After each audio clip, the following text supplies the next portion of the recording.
Mancava completamente la difesa, niente Gimelli, niente Taroni, eccetera, eccetera, per cui reinventare una squadra non è facile. All'inizio, finché abbiamo giocato portando palla, è stata abbastanza semplice. Poi sono usciti fuori loro, ovviamente, e un gol e un infortunio abbastanza così futile da parte di un portiere dell'esperienza De Calcaro, poi si è ripreso abbastanza bene, sono andati 3-0, abbiamo ricominciato piano piano, la partita è equilibratissima. È stata una questione di episodi. Abbiamo preso un attimo prima un palo e una traversa con Luca e comunque ci può stare, insomma, che una sera l'episodio ti dice è negativo verso di te. E comunque la partita è equilibratissima fino alla fine.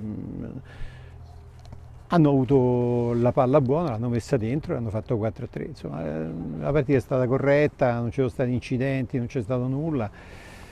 Certo, ci ha penalizzato un po' pali e traverse e qualcosa di errato lì davanti, però ti ho detto reinventare completamente una squadra non è facile, specie con formazioni organizzate come loro, quadrate, eccetera, eccetera.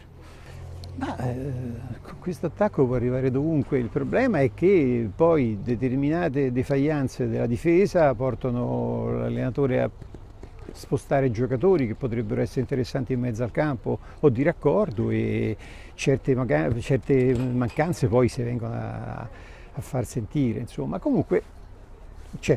La squadra stasera ha giocato, ha dimostrato il 3-0 iniziale era abbastanza bugiardo come quelli che erano i valori in campo, nulla togliendo a loro che hanno fatto una grossa partita.